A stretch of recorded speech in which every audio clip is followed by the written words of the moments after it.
तो आज हम इस वीडियो के माध्यम से सर्वसम्मिका के बारे में बताने का प्रयास करेंगे और हम लोग एग्जाम्पल देख के सर्वसम्मिका और समीकरण दोनों में अंतर नहीं समझ पाते हैं कि किसको हम सर्वसम्मिका कहेंगे और किसको हम समीकरण कहेंगे।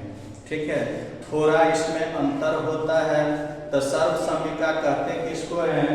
तो कहता है वैसी सम्मिका जो चर के सभी मानों के लिए क्या होता है? सत्य होता है। तो उसको हम क्या कहते हैं? सर्वसम्मिका कहते हैं। और समीकरण किसको कहते हैं?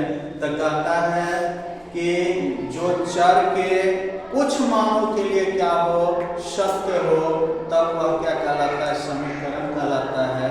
तो हम सर्वसम्मिका और समीकरण में एक एग्जाम्पल के द्वारा स्पष्ट करना चाहेंगे कि कौन सर्वसम्मिका है और कौन समीकरण है।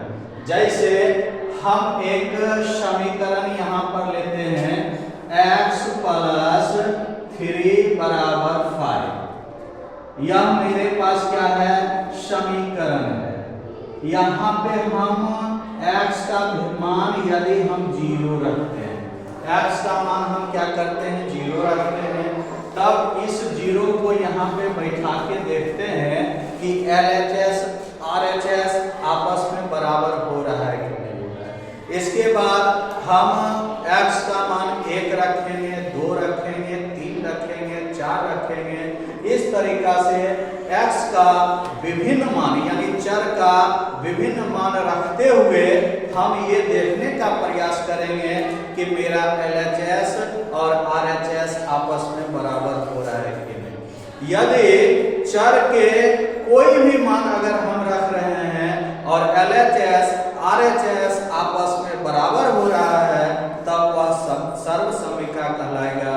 और यदि x का केवल कुछ ही मान रखने के बाद यदि मेरा LHS RHS आपस में बराबर हो रहा है, तब वह क्या कहलाएगा? समीकरण कहलाएगा।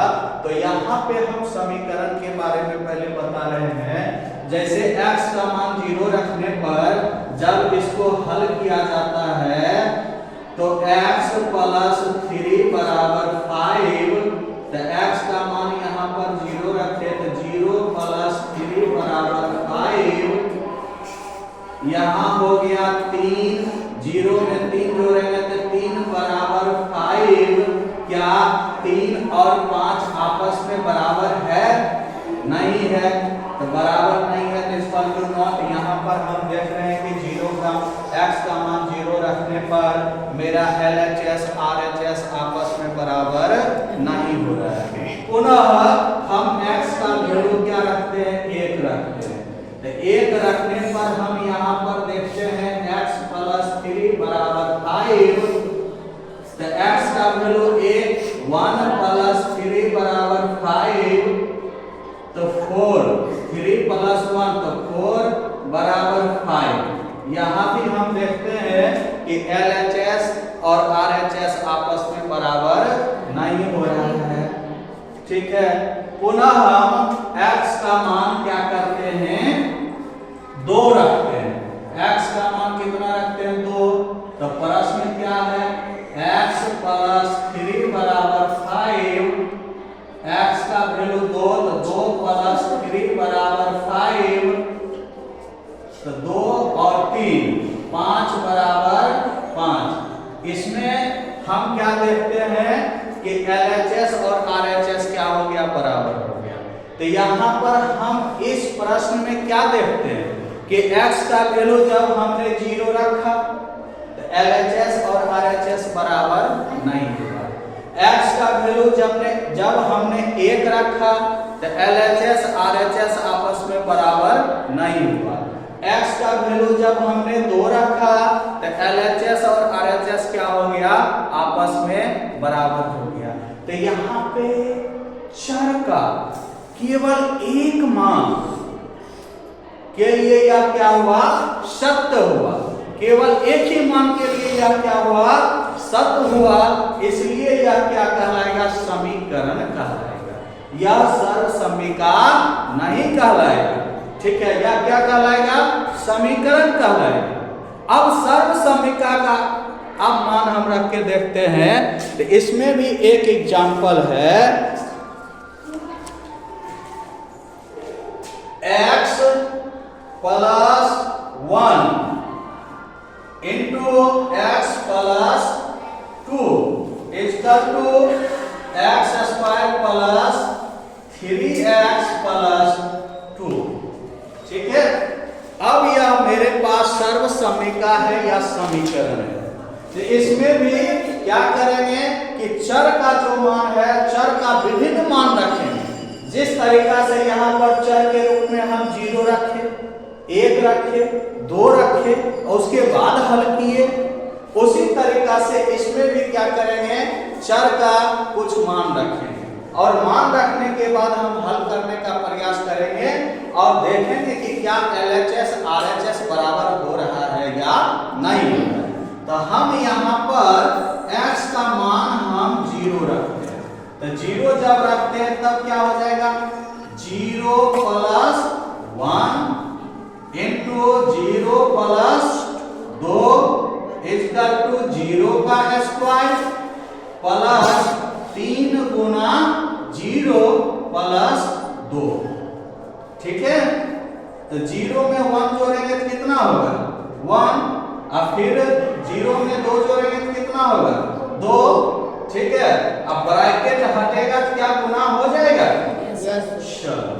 इक्वल टू 0 का स्क्वायर कितना, 0, अब प्लस 3 को 0 से गुना करेंगे तो क्या होता है, 0। यानी किसी संख्या को 0 से गुना किया जाए तो उसका गुणनफल क्या होगा, 0 होगा। तो 0 हो गया, अब प्लस 2, 1 को 2 से गुना किए तो 2 बराबर 2 में 0 जोड़े या 0 जोड़े कितना हो जाएगा, 2। क्या x का मान अगर हम 0 रखे तो LHS बराबर RHS हो गया, हुआ या नहीं हुआ, हो गया। फिर हम क्या करेंगे, x का मान 1 रख के देखेंगे। x का मान क्या रखेंगे, 1। अब यह 1 रख के देखेंगे कि क्या LHS और RHS बराबर हो रहा है कि नहीं। तो हम क्या करते हैं, 1 रखते हैं तो 1 प्लस 1 हो जाएगा, वहां पे 1 प्लस 2 हो जाएगा। ठीक है, और यहाँ पे क्या होगा, 1 का स्क्वायर प्लस 3 गुना 1 प्लस 2।